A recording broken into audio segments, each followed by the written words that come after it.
Not Your Mother's Radio is listener-funded. If you wish to assist and help keep the station active, funds can be sent via PayPal to Elliot. Is not your mother at gmail.com. Remember, there is only one L and one T in Elliot. Thank you for your assistance. It is appreciated. The topic of this podcast is about the one and only Joel Selvin, the Mickey Spillane of rock journalism. Joel is an American San Francisco-based music critic and author known for his weekly column in the San Francisco Chronicle, which ran from 1972 to 2009. Selvin has written books covering various aspects of pop music, including the #1 New York Times bestseller, Read, My Uncensored Life in Rock with Sammy Hagar. He has also interviewed many musical artists. Selvin has published articles in Rolling Stone, the Los Angeles Times, Billboard, and Melody Maker, and has written liner notes for dozens of recorded albums. He has appeared in documentaries about the music scene and has occasionally taken the stage himself as a rock and roll singer. So let's break into and listen to Joel, Jim and Elliot as they chat it up. Hope you enjoy the show. White wanted to do a book. I said, come on, you got to be kidding. Yeah. Wow. Oh, before I forget, Bob Sarla sends his regards. Bob says hi. Bob and I are in almost daily touch again. Yeah. Bob said you're a great guy, and we've got a Dino Valenti movie. Yes, he discussed that. Yep. And how's that coming about? That doing well? Well, I'm, as Bob would say, I'm coin operated. I've got a little bit of a work queue. Everything is sitting there piled up on my desktop, and as soon as the check arrives, I'll open the file. Nice. That's a great. That's a great way to go to look at it. Wow. Okay. Cool. I have another book coming out next month, and when I get that check, I'll never think of the book again. Wow. Okay. Okay. Well, I loved your Altamont book, by the way. Thank you. I like that one too. Yeah, I love the Altamont book. Yeah, and, I do. Yeah, brilliant stuff. I would like to say that story told itself, but of course it didn't. You want to start off, Noel? I beg your pardon? Jim. I just said what a horrific story it was. I loved it. Yeah, I loved the book. Yeah. I had the question advantage. I asked was, is Eden the next book? They're all connected in my mind, and oddly enough, the seeds of Hollywood Eden are in Here Comes the Night. Oh, really? Very much so. Okay. Oh, right. Okay. Did you? Although there's very little of the same material in the two books. The lessons that I got, some of the lessons that I got out of Here Comes the Night were directly applied in thinking up and initiating the whole Hollywood Eden project. Okay, cool. Now, did you do a lot of dealing with Sam Cutler when you did the Altamont book? Sam, what did we do? We talked on Skype. He'd written his own book, which of course was pretty darn good. Yeah, it was a good book. And then after the book came out, Sam was very enthusiastic, and we did a Facebook Live thing that went out to thousands and thousands of people. Right. And we'd done a couple of public appearances together. Sam's a funny guy. Sam is a pirate. Yeah. And occasionally has had more than his share of grog. But he's the real deal. Yep. And you don't get anything less than that from Sam. Yep. Yeah, Sam's a great guy. And he did a podcast with me months and months and months ago, and we're going to be doing another one. And he's really, really definitely has a lot to say. Always. Always, yep. Definitely has a lot to say. But let's talk about you. You, man, what a great writer you are. I am so impressed with your books, and really, really thankful that you're doing this with us today. I need a little class on my podcast. I need somebody. Well, I like to do everything I can because you never know who's listening. Yes. That's true. So Jim, do you have some questions to get started? Well, I'd like to know just a bit about how you got started, Joel, from before you really became a really well-known international best-selling author. How you I know you worked at the SF Chronicle for years, but how did you get into that? What were you doing before that? And was it related to music? And first of all, I want to say,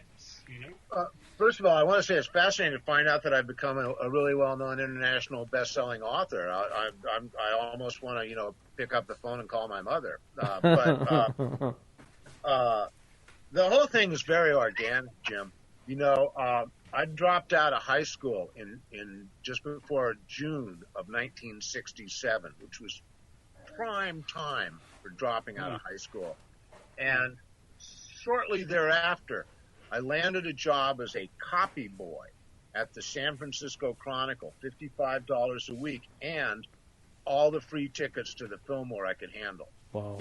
So I started in 1967 going to music like 6 nights a week, sometimes 2 shows a night, all on the guest list, and thought that there's probably some future in this journalism and music thing.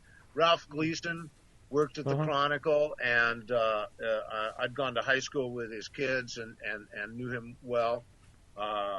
Rolling Stone's first edition was November of 67. I remember buying it at UC Corner, a newsstand in Berkeley, and you're reading it over lunch at Si's Charbroiler. So all this stuff was going on, and I excused myself to do a little higher education at the University of California in Riverside, where I really just spent most of my time writing for the student newspaper. And you could get interviews with anybody, and it was an hour outside of Los Angeles. So I did an awful lot of music journalism and very little classroom work. I spent a week with Little Richard while he was on the comeback trail, and interviewed Alvin Lee and Sly Stone, and just did tons of that stuff, and realized that's what I wanted to do. Moved back to San Francisco and started writing. Among the places was the Chronicle, of course, and it wasn't long before I had a staff position at the Chronicle to write about this stuff. And I think, my first Chronicle bylines are like 1970, and I think by 1972 they were paying me every week. Wow. Did it seem like, you said you moved back to San Francisco, did it seem like San Francisco, obviously you were based there, did it seem like the scene was much more happening there? Because there was the scene happening in LA before, or at the same time as San Francisco, wasn't there? There was 2 scenes going on at the same time in a way. They were related. It was an hour apart. If you were a San Francisco band, it meant something to be accepted in Los Angeles. If you were a Los Angeles band, it meant something to be taken to the art. The early adventures in San Francisco by Buffalo Springfield involve a lot of time with Moby Grape. And you can see how there was cross-pollination going on there. Likewise, the Doors had some early adventures in San Francisco, playing gigs and working the Fillmore with the San Francisco bands. Keep in mind that the San Francisco bands were largely unheard outside of San Francisco until the Monterey Pop Festival. I mean, that was the first time Big Brother and the Holding Company played outside the 5 Bay Area counties. Yes. And the Grateful Dead had gone to New York after the album came out, but that was about it for their touring. Maybe they'd had a LA. Oh yeah, they went down to LA and did the acid test stuff in April of '66. But really, it was very limited exposure for those bands, and groups would come in to San Francisco to play like the Avalon or the Fillmore, and then they'd hear Quicksilver or they'd hear Big Brother and think, my goodness, what is going on here? There was, in the year or 18 months of 1966 and the first half of 1967, what was going on in San Francisco was very different than anywhere else, truly unique and highly inspired. Well, I spoke any member. Sorry, go on. Yeah, I spoke to Barry Goldberg Friday night, and he had some great San Francisco memories. Well, the Butterfield Band, which Goldberg wasn't really a part of, but that's what his crowd. Yeah. But the Butterfield Band was the first monolithic influence on the San Francisco scene. Right. They showed up at the very beginning of the Fillmore era. Yep. And what they already could do was what the San Francisco bands aspired to do. So they had a run in February of 66 and then a long run in March where they played many dates. And by the end of March, every musician in San Francisco had seen the Butterfield Band and clocked out what they were doing. Yeah. And those records were super important. They were great records. The first two albums. Yes. Important. And then when he left, when Bloomfield left and started the Flag, Barry said he could only last a few months. He said there was so much bad influences in that band that he had to go to L.A., and it took him 2 years of therapy to get back on his feet, that he left San Francisco a mess. Well, Bloomfield Life was just a disaster. I remember him telling me in an interview how he didn't want to live like a tortured genius and citing Charlie Parker, but he did. Yeah, he did. That was his life. Turned blue so many times that the Mill Valley Fire Department called it the Bloomfield Call. Oh, the Bloomfield Call. Really? Off they go, revive Mike again. Wow. It was Nick Gravenitis that mapped out San Francisco for that crowd. Gravenitis had been coming out here since the 50s, and as soon as he read On the Road. Uh-huh. And he was like this combination in Chicago thug right. and coffee house beatnik. Yeah, Nick the Greek. And the dichotomy pulled on him when he was in Chicago, but when he was in San Francisco, he could just be that coffee house beatnik, which was much more comfortable, although I think he still did carry a gun with him an awful lot of the time. Yeah, and he did some great writing. He was a great writer. Nick was a tribal elder while he was still a young man, and he was one of those people that pulled people around him. Yeah, he did some good writing. Born in Chicago is the absolute classic of that whole genre. And he could sing, and he could play guitar, and he could, pull off the blues. But that wasn't what he was about. What he was about was this force of personality and this sense of scene. He's that way to this day. He's in his 80s, and he's still just like, when he sits down, it's like a throne. Yeah, and he wrote "Work Me, Lord," right, for Joplin. That was his song too, right? Janis Joplin was what was paying his rent for many, many, many years. I think he wrote a song called "Dead People Pay My Rent." Wow, that's pretty mean. Wow. Any memorable shows, Joel, from those first, as you were establishing yourself at the Chronicle? I suppose you're going to say there's hundreds probably, but any memorable shows from the Fillmore at that time, or any other? By the time I started at the Chronicle, the Fillmore was past tense. The Fillmore ended in 71. And so I start writing reviews the next year in 72.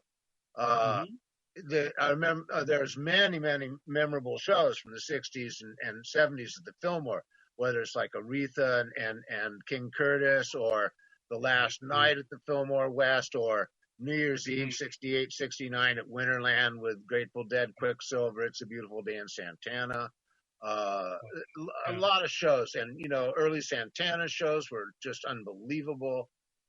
In my reviewing career, the first review that got any attention in the paper, because I was such a insignificant thing that like the yachting report was more important. You understand? Was I wrote a review of a nightclub show by Bob Marley and the Wailers before it was Bob Marley and the Wailers. They'd been stranded in Vegas after 2 dates or something like that on Sly and the Family Stone tour. And a nightclub owner in San Francisco named Scott Peering brought them in on a flyer, $1,500, because they needed money to get home. And the whole Marley thing, and it was Tosh and Bunny. And Joe Higgs. It was this really, amazing, seminal group of Wailers. The shows were unbelievable. The guys were amazing. And there was so much going on with that it was the first review I wrote that appeared above the fold in the newspaper and had a 1-column mugshot of Marley in it, because the editor was some, bleeding heart left-wing liberal who got the whole thing about the, struggle of the masses in Marley's music, and figured this wasn't just another dumb rock band. Wow. Wow. If I remember rightly, Sly had him booted off the tour, did he? Because he couldn't stand. They were thrown off the tour like the second date. Yeah. Nice. He said something about the ragbag hillbillies. What kind of fucking music are they playing, or something like that? Yeah, he didn't get it, and there was what Marley said was a chemical incompatibility. Yeah, that makes sense. That makes sense. Yes, wow. I mean, so you started writing, Joel. Your first, the Marley thing kind of got you above the parapet, so to speak. Did it take a long time to establish yourself there? I mean, did they start to realize? They didn't even notice I was working there for years. Really. I had this job. It was a half-time job. Then it was a half-time job. Then it was a full-time job. And I swear to God, they just sort of pushed responsibilities in my lap and gave me real estate in the paper. And they didn't even really notice what I was doing. And so it got to be like the 80s. And the audience for the music had grown, and it had grown in the newspaper office. So that there were guys like out in the front room that actually listened to this stuff now and didn't think of it as their teenage kids' province. And they sort of noticed that there was some guy down the hall that had been writing about it for the paper. And I remember when there was never any photographs with my stories, because the last photographer went off work at 10 o'clock at night. And they wouldn't pay overtime or schedule somebody to shoot a rock concert. Yeah. And this guy comes back and he says that he wanted to shoot rock concerts. I said, well, they won't pay you. Right. He says, that's okay, I'll do it on my own time. So he started shooting these amazing photos, and the reviews now started playing on the front page of the section, and people reading them, and there was a lot more interest in the subject out there anyway. But at the end of that year, the photographer's name was Steve Ringman. He won the International Photojournalist of the Year award, and he had a portfolio of 22 photographs, and 5 of them had been taken at rock concerts. Wow. So all of a sudden, there was a different attitude about photographing rock concerts, and there were a lot of young photographers, photographers my age anyway. Right. And so there was suddenly a new prominence to the coverage in the paper over the dead body. I didn't realize it was that late. Guys. Yeah, that's a lot later than I realized. I thought they'd kind of gotten onto it a lot earlier than that. Well, the readers knew. It was slow, man. No, the readers knew, because I could connect with the readers because there was an interest in the subject matter. So, they learned quickly out there in Chronicle land that the Winterland show was going to be in Monday's paper. And it wasn't necessarily going to be on the front page but in those days, the entertainment was downplayed in the whole newspaper. It was in the middle of the section, And if they hadn't run the TV listings, about half the people that subscribed wouldn't have even opened the section. Right. Yeah. Wow. That's you said that everybody knew everybody for a while. As the scene progressed, I'm talking about the first early boom. I think it's kind of said that maybe Creedence and Santana were the last gasp of that first scene before it. I always think Tower of Power. Tower of Power. Oh, and Tower of Power. I always think they were the last ones out the door. Uh-huh. Oh, right. Yeah, They sort of made their splash on a Tuesday night audition at the Fillmore, and they got in on the San Francisco Records label of Fillmore, and they were on the Fillmore West. They were on the final week, and they opened for Aretha and King Curtis, which was the last great show there. Yeah. So I think Tower of Power were the last ones through the door. Wow. Oh, right. Okay. Yeah.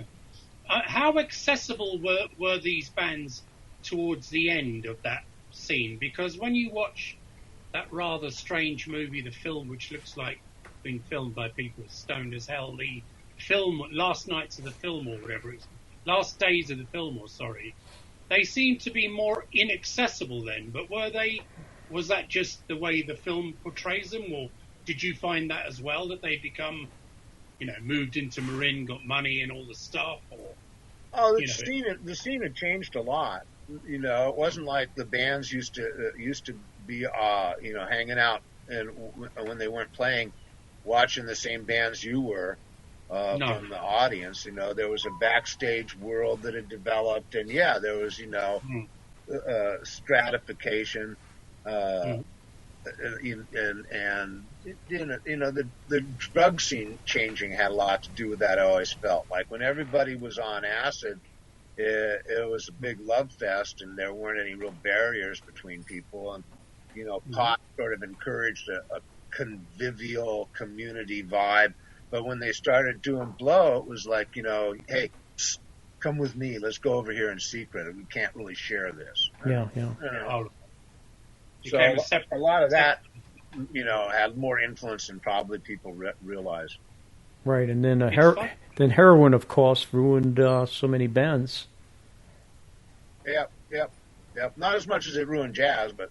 Yeah, it's true too. But the first big review I remember of my favorite band to come out of that scene, Santana, was by Ralph Gleason writing a really nice piece in the Stone for them. But they were always your favorite band. Did you have much access to the kind of the dissolution of the group as they became bigger and bigger, the problems that they encountered with Stan Markham and Ron Estrada? So that's all off my watch. Where I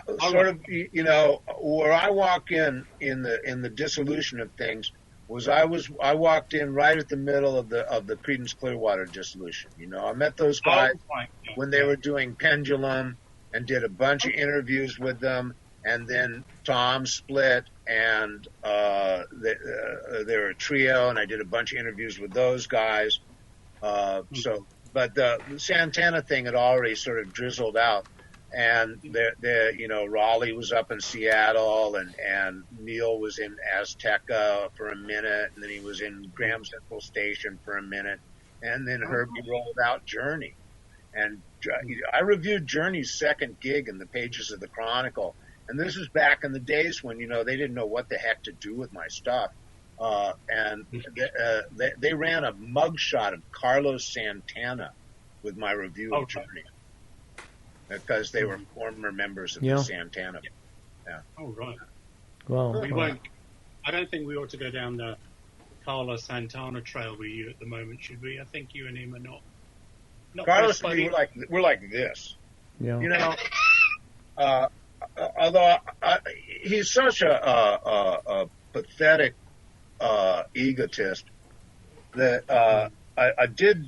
In the waning days of my reviewing at the Chronicle, cross paths with him on a show. I think it was a Hendrix tribute that he was on a bill with a bunch of people, and gave him his due because he played beautifully that night, and got a dozen white roses the next day from him, and that was kind of icky. Come on, Carlos, The last time I saw Carlos, though, Jim, you'll like this.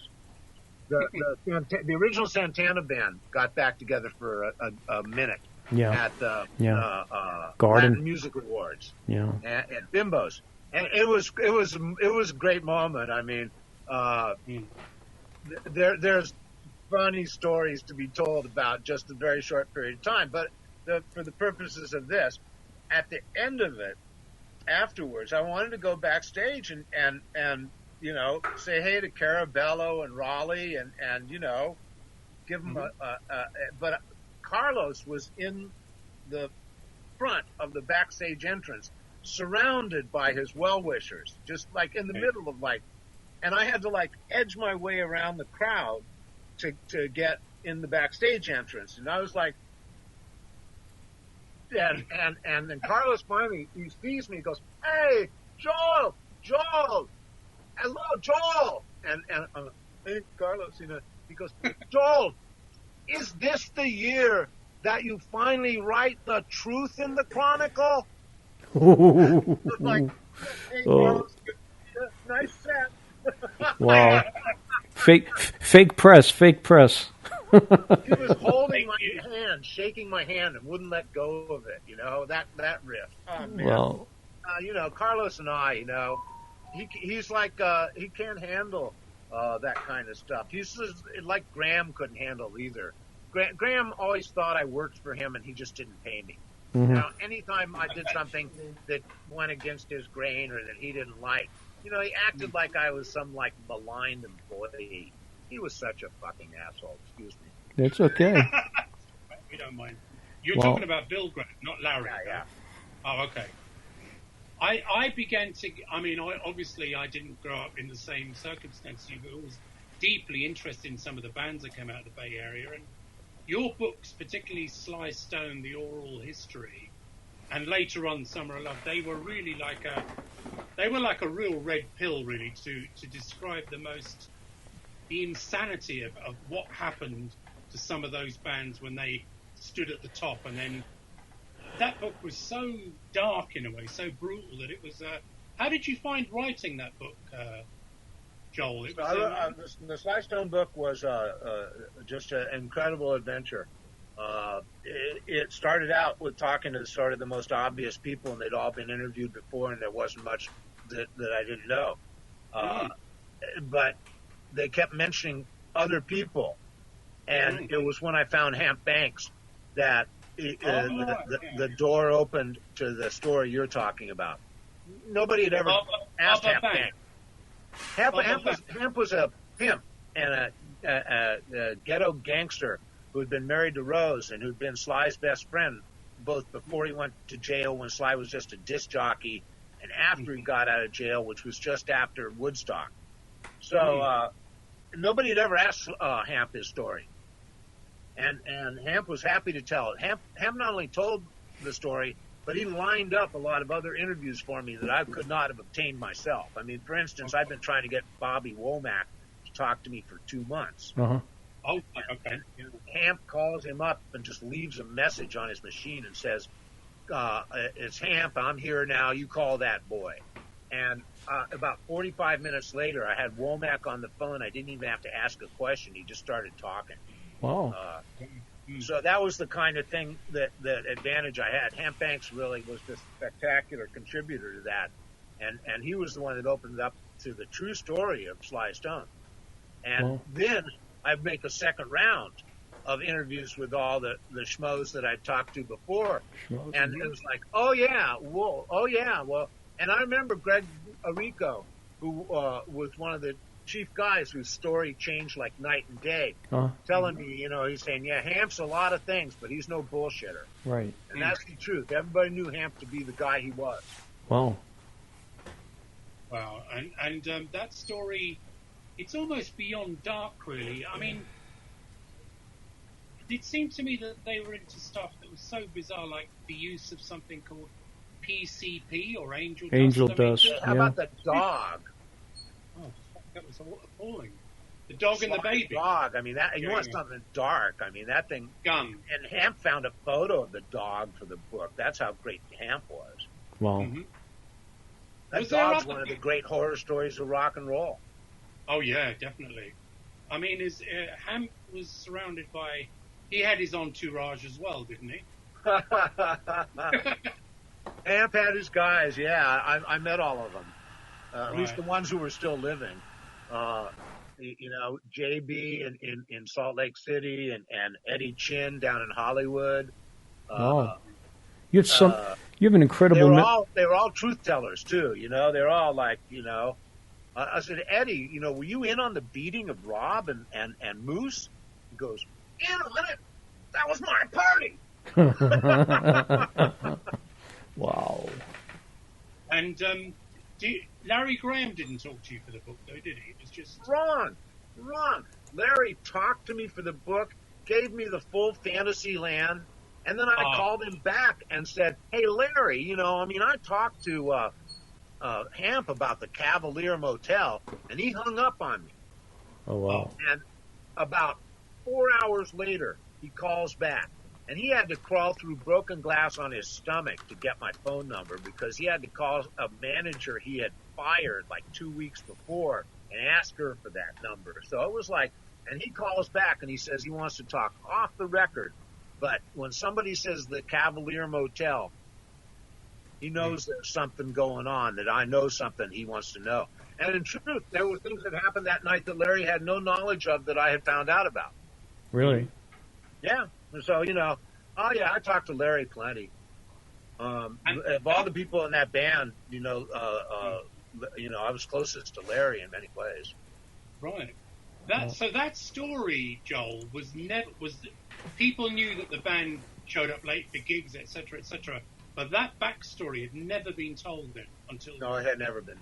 Yeah. All right, because I had the feeling when I was reading it that it was kind of sort of underground common knowledge or something. But it wasn't at all. It was the first time that story. Wow, man, that's because I got the same feeling when I read The Summer of Love. Even though Spencer Dryden, this, that, and the other, the various other people, Valenti, and these people. That was an incredible. How sour things became. How quickly things soured in that amazing scene. And you dealt with a huge chunk of it in that book. It was quite chilling. Those were two quite chilling books to read, actually, in a way. I found them more chilling than the Altamont book, actually, as it goes. The publisher of Summer of Love turned down my blurb. I wanted him to put a blurb on the back that said, gunplay, fist fights, lies and deceit and betrayal, all in a day's work in the Summer of Love. Wow. Wow. Yeah, well, this is why Sam Andrews introduced me to his friends as the Mickey Spillane of rock journalism. Yeah, Sam was a great guy. I liked Sam a lot. He was a little dubious about me, but that made me just like him even more. Were you really hated after that book came out? Because there was a kind of confection made about that scene. I didn't know a lot of the stuff that went on then. How would you know that stuff? There is a protective gauze over rock's myths. Yes. Yeah. And you violate that gauze at your own risk. Mm-hmm. Can you imagine what my standing in the Grateful Dead community is like after Fare Thee Well? Pretty low, I would think. Pariah is the word. Yeah. Mm. Wow. They can't handle that stuff. Yeah, but you had that. They don't want to know that Phil Lesh is an asshole. That's just not part of their purview. Right. But I'm a writer, and I like dark stories. They're like life. Hello there. Wow. I'm not scared of the truth. The truth is what makes the components of stories and epics and adversity, overcoming adversity, or succumbing to adversity. They're equally dramatic. Yeah. I was going to say, Joel, that book, going back to the Summer of Love at the moment, LSD and the Wild Times, Wild West, it seemed like an incredibly detail-rich book to me. No, it seemed like it was an incredibly detail-rich book. Did it take you a long time to actually do that book? Because it seemed like a real densely informational book. Yeah, I also worked at the Chronicle full-time while I was writing that book. So, yeah, what happened there, Jim, was that the guy that signed me to write the book was fired 90 days later. And the second editor lasted about a year, maybe less than a year. So by the time that the guy that actually oversaw the publication, I'd been through 3 or 4 editors that I hadn't even met. And essentially, they kind of forgot about me. And when I delivered the manuscript 4.5 years later, it was like, oh, wow, look at this. Where did this come from? Hey, this isn't bad. This is kind of good. I do remember one fantastic story. It's like the next to the last editor, I showed him the photos. And he loved the photos. He said he wanted to give me $5,000 and I should put a second photo insert together. So he leaves, and the next editor comes up, and we're getting ready to, plan books. And I told Ed, I said, Chris was going to give me $5,000 for a second photo insert. And are you guys ready for a lesson in book publishing? Yeah. The guy said, $5,000? I couldn't get a piece of fiction for that. Wow. Rack 'em, and stack 'em. Yeah, definitely. Wow. It's I don't know if I told you, Joel, but I was offered that Sly Stone book by Hal Leonard, and do you know how much they had on the table for it? $6,000 for the book. Well, Kalis didn't. That was a very, very huge ethical quandary for me. Okay, I don't know about going public with this, but what for the fun? So I know Jeff Kalis. All right. I worked with him as an editor and him as a freelance writer at the Chronicle, and I found him to be absolutely insufficient, and I stopped hiring him and I stopped using his stuff, and it was I found his professional standards were low. I found him personally sort of obnoxious. I mean, I just didn't see anything about the guy that recommended him. Yeah. And so he calls me up and says he has this book deal and he'd like to have me cooperate. Now, in my life, I have made an absolute policy of returning the kind of cooperation that I ask of people when I do my projects. My files are open to anybody who wants to go through them. Anything I've got that I've acquired, I'm happy to share. But I had to think this one over. Like, Kalis, I'm going to try, because I have a treasure trove. I have the entire transcripts to all my Sly Stone interviews because I had them transcribed and I had them printed and I saved them all. I mean, the stack this big.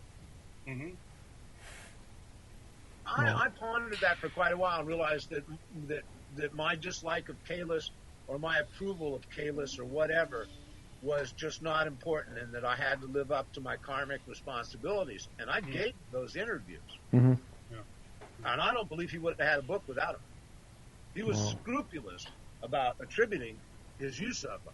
I'll give him that. I mean, every time he quoted one of them, he said, so-and-so told Selvin. Okay. And I'd say more than half the quotes come from those interviews. Really? That was a fucking terror. I don't give a fuck what he thinks. That was one of the worst books I've ever. It was so boring. So what about those Dutch guys? They put out a really boring book. I mean, the. You mean the ones with all the single? They tried to get a deal with. I don't know if we should talk about this, but they tried to get a deal in England for that. But I think they were turned down because they thought it was very dull as well. You're talking about the one with all the album sleeves. It's a real thick. They did a George Clinton one too, but it's just obsessive kind of fan stuff, really. I think. But there's been some really bad stuff done about Sly. There was a very deep, interesting article done in the 90s by a writer named Joe Wood. I think it was in Vibe magazine. Oh, I've read that. Yeah, that was great, man. Yeah. Joe Wood later lost his in the woods, in the forest camping. His body was eventually recovered. Really? Yeah. Whoa. But that was a very good piece. That was a very good piece. And there was also a really crazy Dutch guy that did a very funny documentary film about looking for Sly.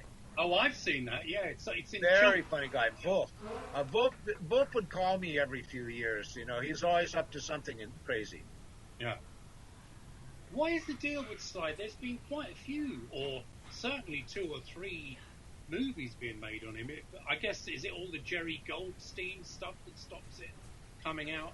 I don't know if we're allowed to talk about Jerry Goldstein. Well, I'll tell you this, that in the last stages of the lawsuit with Goldstein, where there was, Sly was under the supervision of a pair of lawyers who had financed his lawsuit. Mm-hmm. And they had him in 90 days worth of rehab, and they were worried about what he was going to do when he got out of rehab. Uh-huh. And they wanted him to write a book. And so this ball bounced into my court, and I ended up on the phone with Sly. Right. He was still in rehab, and he wanted to know if he could make $90,000 on a book, because he wanted to buy an RV, a $90,000 RV. Now let's just for a minute contemplate that $90,000 isn't a lot to spend on an RV. I mean, my buddy Steve Miller has a $500,000 RV. Okay. But he wanted to buy an RV, and he wanted to know when you got paid. He wanted to understand, you know, how you got paid, when you did the work and when you got the check. Right, okay. And he called me a couple days later without the lawyers being involved, and wanted me to walk him through the payout again. You know, like, now, when do I have to do the work and when do we get the check? And so I didn't sense that he was particularly serious about the project. The lawyers were probably more serious. And I was told that the day he got out of rehab of 90 days, he drove straight to his dealer's house and subsequently disappeared into some place somewhere in New England. And, you know, the lawyers, well, they won the case and then it went into appeal. So they're still years away from getting any dough on that. Well, Goldstein's, I guess when you're dealing with that kind of level of money, there's all kinds of barriers to getting to the truth of it. But we're going to do Harold Brown from War soon, and hopefully we may ask him something about the war story too. But Goldstein's a very shady. He actually wrote some hits too, didn't he, in the early days? I know Jerry very well because of the Burt Burns book. Right. Yeah. And he was very much a part of Burt Burns' career, or the other way around, when it was with the Strangeloves. So, no, I know Jerry very well. And I also, David Kapralek, who was the Sly Stone manager, he was suing sometime in the 90s, in the late 90s, to recover his end of the publishing deal. And in discovery, he uncovered a document that Sly had signed in 1991, turning over 100% of his royalties to Jerry Goldstein. Now, it was surmised that was a dodge to get around tax liens. Mm-hmm. You mean back royalty stuff? IRS tax liens, yes. Yeah. And to preserve the integrity of the payments. Right. But there's no evidence that there's a subsequent document granting Sly any of the rights back. Right. So by document, since 1991, Jerry Goldstein's owned those things.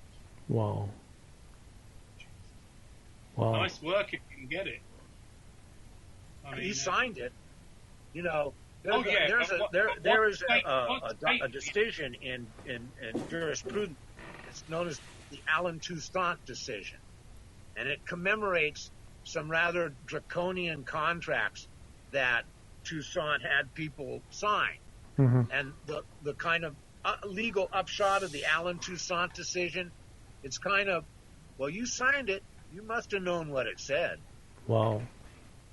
What about, though, the fact that Spillane was probably 100 sheets to the wind and has been, obviously, He was a fugitive from justice at the time, living under an assumed name.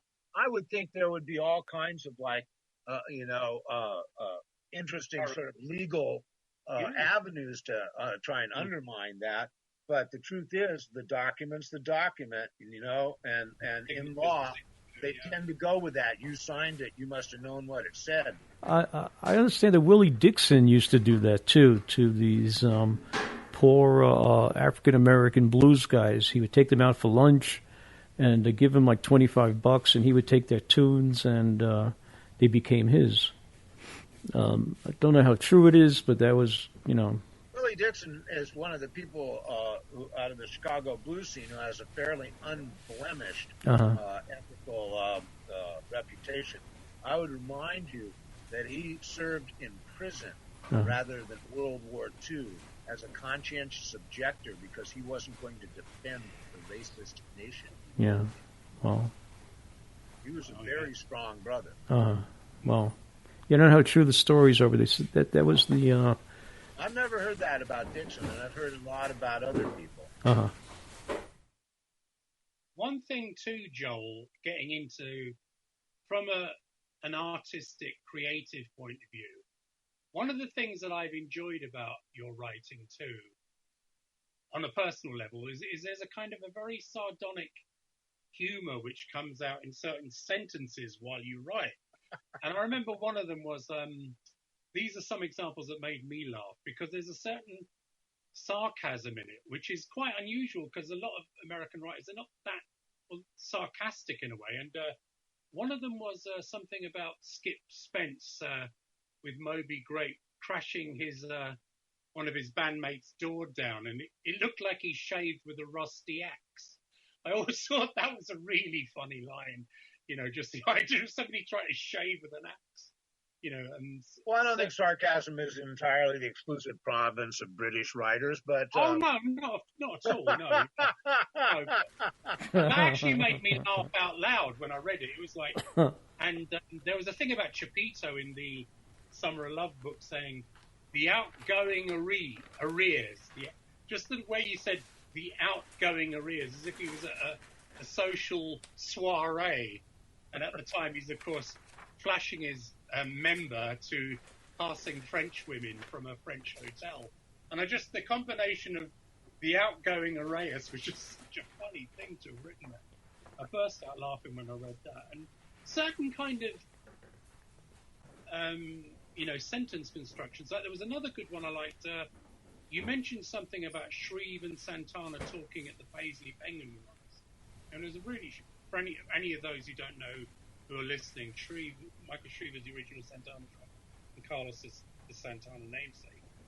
And they're walking across the thing, and Shreve said, you can't tell him to do that. It's not your group. And Santana goes, not yet.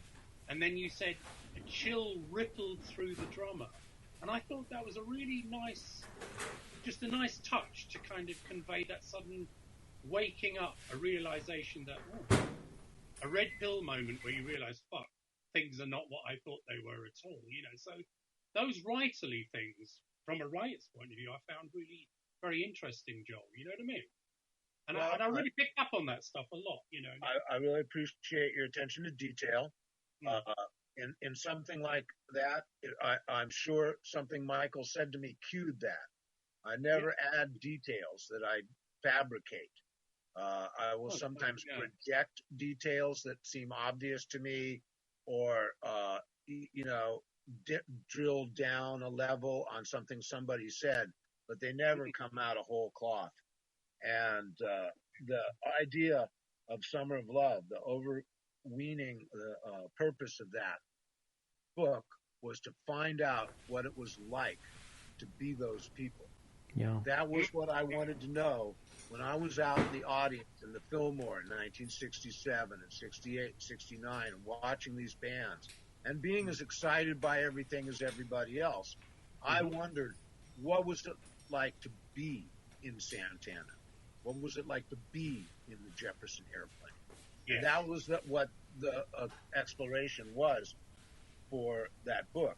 And to a certain extent, I think that sort of carries through the rest of the work. You know, that the elemental experience of the book would be to sense what it was like for those characters under those circumstances at Altamont, or you know, Burt Burns' life dealing with gangsters and Atlantic Records partners, and or in this latest thing, which is, you know, largely about the Beach Boys, Jan and Dean and Nancy Sinatra, and a bunch of people that went to high school together in West Hollywood in the 50s.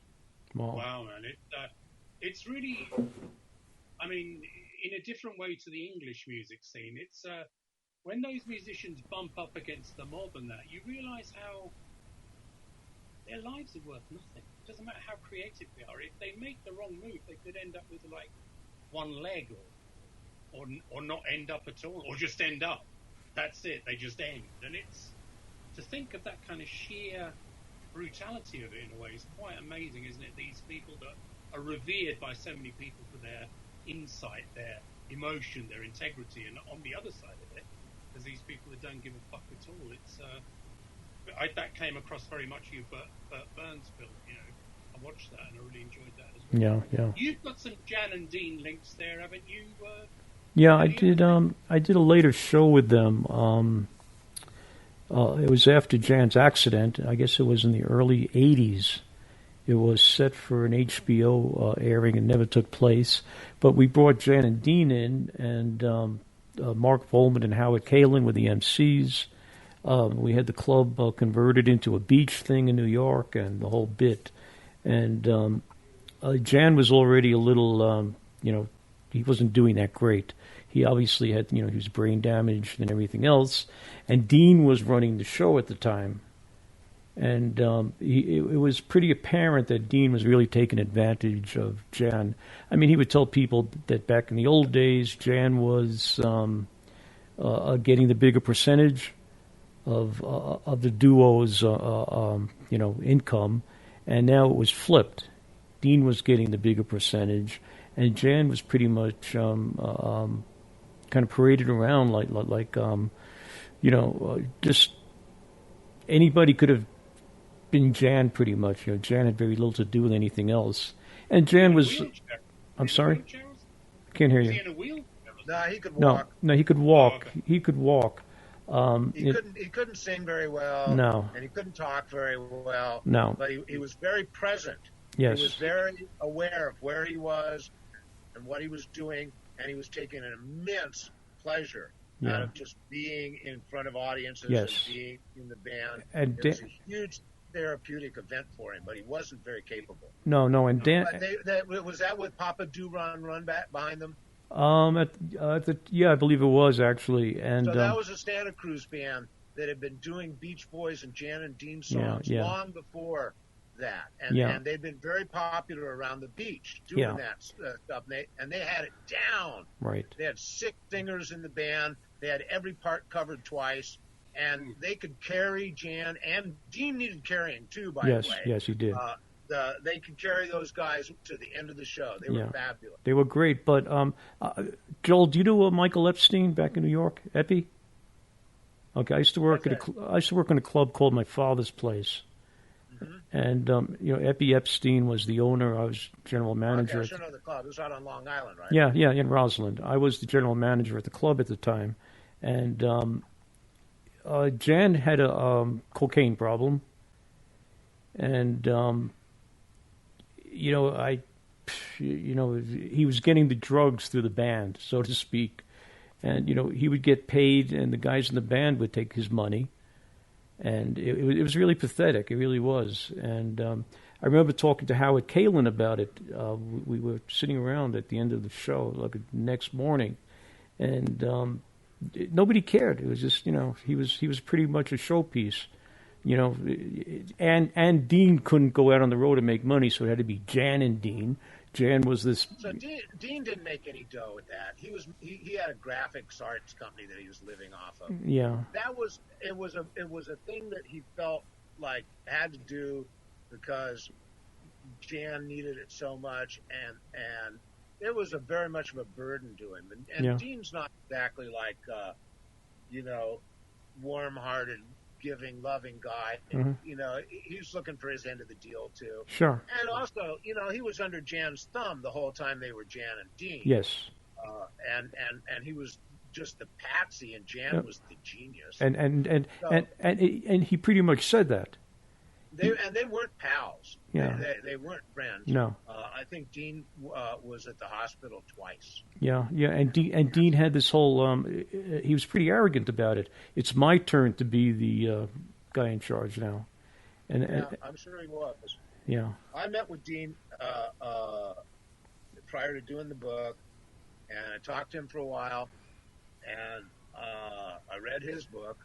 Yeah. And I talked to Lou Adler, who was their manager. Right. And I realized there was nothing I was going to get out of Dean that wasn't some self-serving fantasy. Right. So I never really went back to detail out our discussions. Yeah. He's who he was, and I had enough material about him. Yeah, Dean was pretty much a prick. He really was. I mean, It's just a sort of low potential guy who Hollywooded his way through this deal. I mean, he's a peculiar character in the book, right? And that he's practically in the background the whole time. I mean, he doesn't even sing on Surf City. Right. Brian Wilson sings more on Jan and Dean records than Dean does. Yeah. And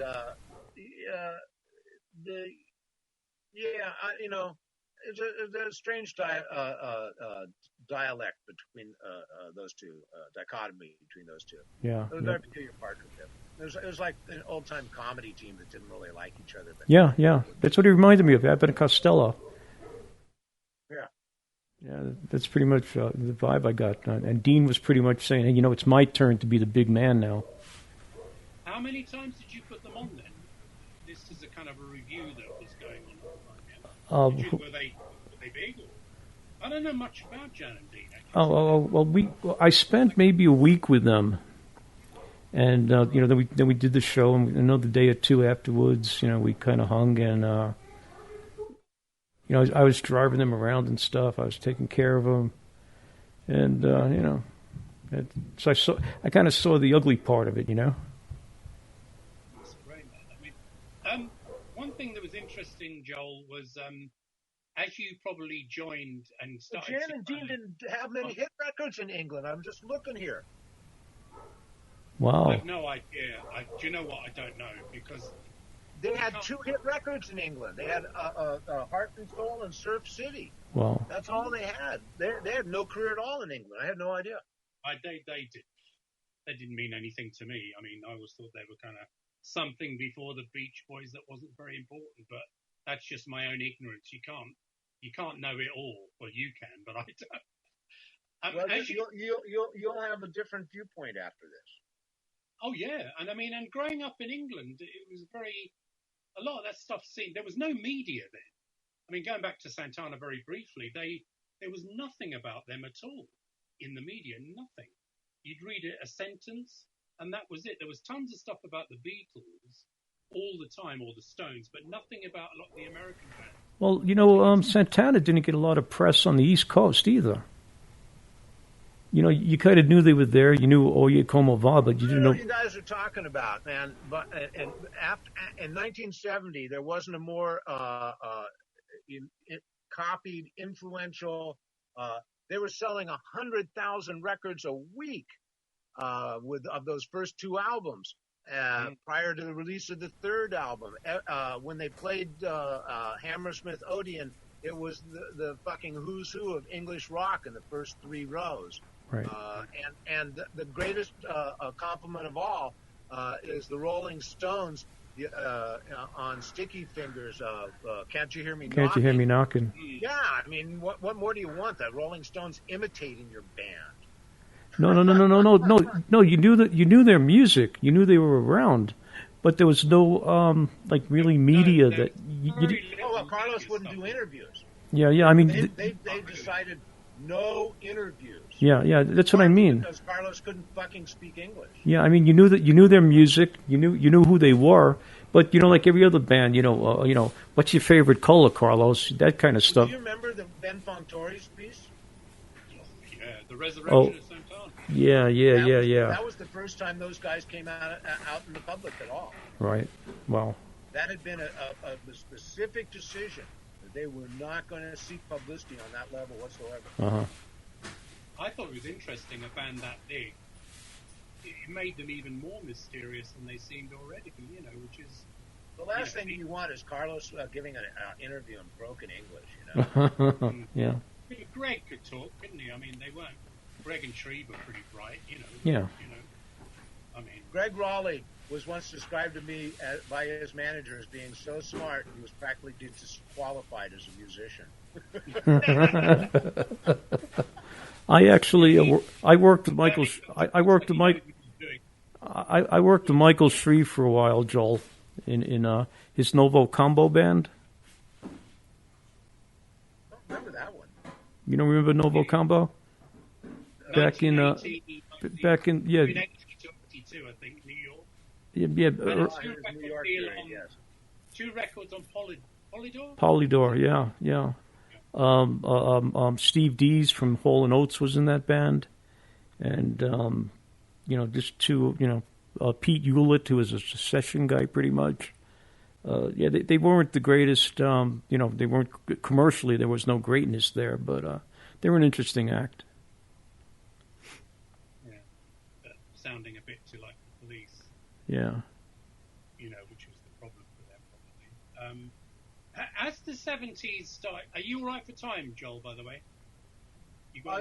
Let's take a few more minutes and, Okay, man. Joel, are you still in that band? Wait, are you still playing? I haven't been with the Remainders for a long time. Oh, no? Okay. We played a gig at the Rock and Roll Hall of Fame Gala Dinner at the opening of the Rock and Roll Hall of Fame. And the next Monday, Mitch Albom crossed the picket line at the Detroit News.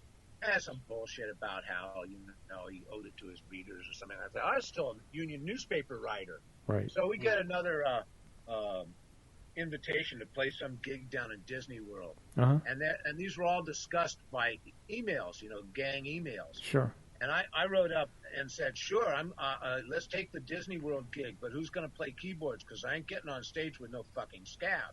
Oh. And that just started some giant disagreement between everybody about everything. Wow. Like Amy Tan said, music isn't about politics, and Dave Marsh jumped down her throat and told her to grow up. Really? And Roy Blunt said that he didn't want to do anything that had anything to do with Disney, and Steve King thought that was a pretty good idea, and wow. So I thought the band had broken up, and the next time they had a gig, they didn't invite me. And you were their key member, pretty much.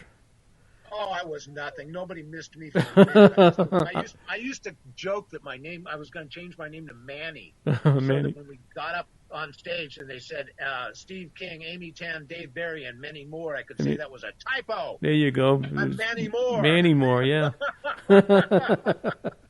Wow. So if we are kind of running. I remember somebody asking for my autograph after a nightclub, and before I walked away, she showed it to her friend and said, "Who's that?" Well, fuck her. Are you kidding? That's my fan. Yeah. That's your fan. I think she's listening to this podcast.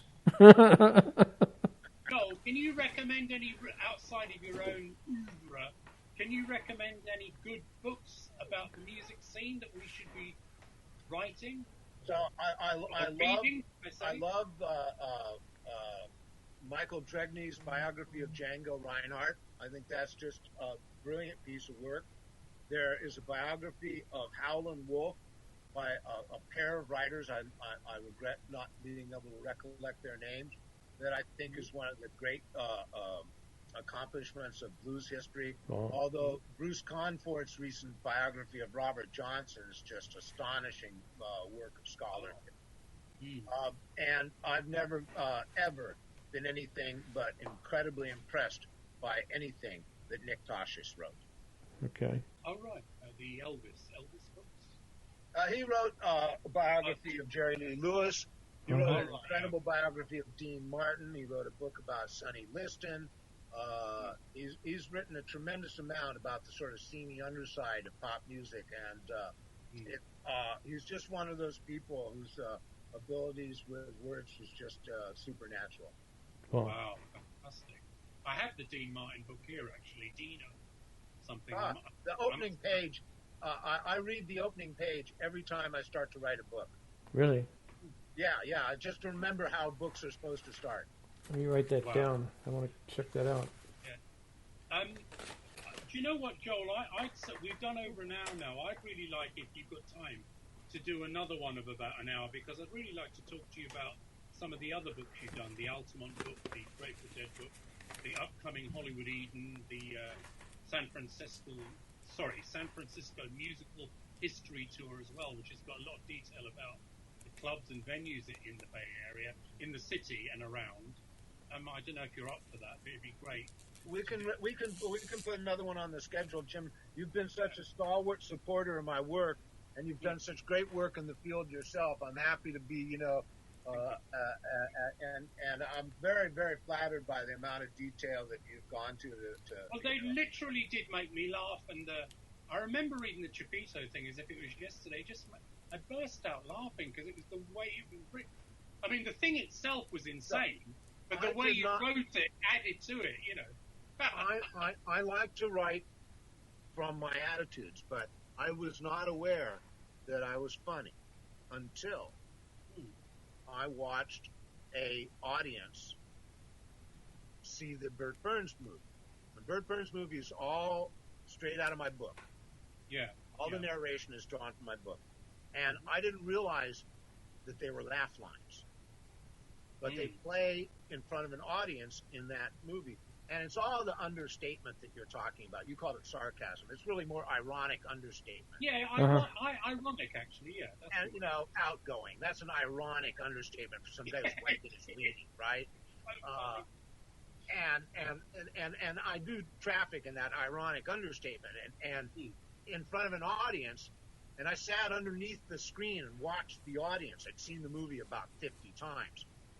And they were laughing all through the movie, and I realized that this ironic understatement just pulled the laughs for them. I didn't know that was funny. Yeah. That was just me with my little attitude, which is, very much in that, belittling of things, trying to minimalize stuff. Wow. Yeah. But also just going back to that Chapito sentence, it's the normality of the beginning with the abnormality of the ending joined together, which is so funny. It's like, it's priceless. That always makes me smile when I think about it. And the Skip Spence one, the Skip Spence thing is just like, fucking hell, this guy bursting through your hotel door. And that band, did you, somebody's done a book on the Moby Grape. I would have thought that was a band you would have liked to have written about, Joel, or am I wrong? Well, I wrote about them in Summer of Love, obviously. Yeah, I know. Yeah. I really, I'd hesitate to put the amount of work that would be necessary to write a book about Moby Grape and then have the audience that book would command. Yeah, because in a way, they were a cult band then in a way, and they certainly probably are now. I remember the Move covered there. I became aware of them from the Move covering a song called Hey Grandma. Mm-hmm. Their Hey Grandma. album, and it was fucking great. The Move's version was brilliant because they also used to do the Love cover, Stephanie Knows Who. Is that on an album? Yeah, the first Move album called The Move has got a version of Hey Grandma on it. It's very good. I'm picking it up. I think I have that album. And the Move live at the Marquee has got a fantastic version live of Stephanie Knows Who by Love. Yeah. They were doing fucking really hit cover versions that other bands weren't even the beat. I mean, they were really hip moves, but when Jeff Lynne is the second most talented person in your band, you're in a good group. Yeah. Oh, this is pre-Jeff Lynne. It's pre-Lynne. Yeah, the first 5 guys, they were into soul, they were into psychedelia, they were well worth Moby checking. Grape had that great first album. Yeah. And they were super exciting on the bandstand, like in the first half of 1967. If you caught them at the Fillmore, they were just incredibly strong. Three guitarists. Yeah, 3 guitarists. And vocals, three singers. You know who modeled themselves after Moby Grape is the Doobie Brothers. The Move did. Oh, yeah. The Doobie Brothers were quite conscious about, like, 3 guitars, 3 voices, all that. That's a wonderful sound. That's right, you're right. A lot of bands. I heard Tyran Porter sing Fall on You in a sound check that the Doobie Brothers did in 75. And it was awesome. It was awesome. Really? Wow. It sounds to me like maybe the Aretha King Curtis Tower of Power show at the Fillmore West was that one of your all-time greats, or the best, or the greatest? Or? She rocked the place. Well, I've heard the album, but I wasn't there, Oh, well, Tower of Power was the appetizer, and then King Curtis had the Memphis Horns and Billy Preston. That was pretty awesome. Yep. And then she comes out and just kills for 25 minutes. And then she goes off, and it's like, wow. And then she comes back for encore, and she's got fucking Ray Charles. On her arm. I mean, it was like we've died and gone to heaven. Yeah. Wow. It comes across on the recordings too, even the ones that we got in England. Sometimes we never got the fold out. When What's Going On came out at first, my friend went to Washington, which was a big deal then to go to America. And when he came back, he had the fold out of What's Going On.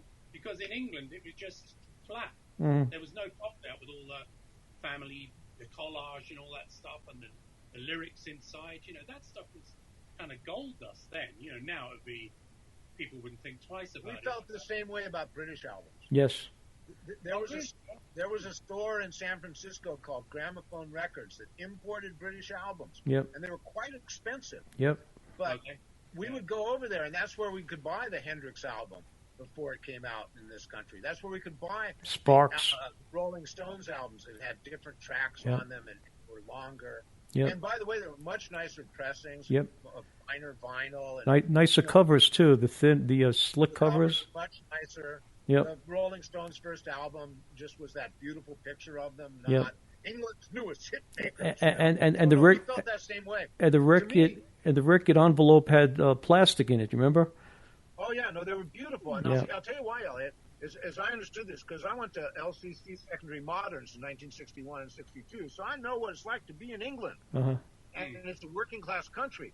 And to buy a record was precious. Yeah.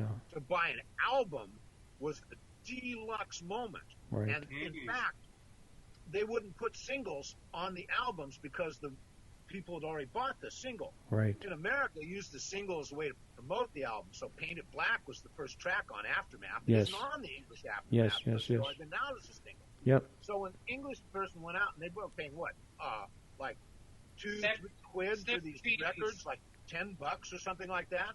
And it was a huge part of their money. I mean, that was a big part of your income to invest in an album. So it had to be a very nice product. It had to be 25 minutes. It couldn't be 15 minutes.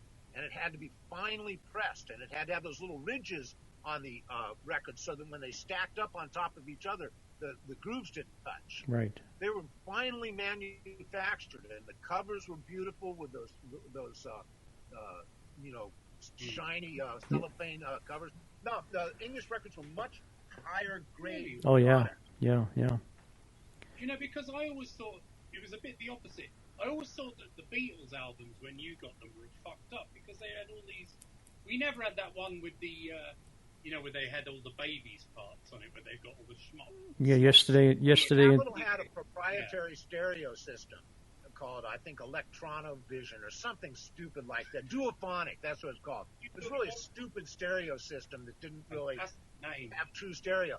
And George Martin, though he denied it at the end of his life, he mixed those first two albums like an idiot. You know, he put the vocals on one side and the band tracks on the other. Yep. Well, it was very common to do that in stereo records in those days, you know, because the stereo thrill had to be there. Mm-hmm. And nobody paid much attention to pop records, for Christ's sake.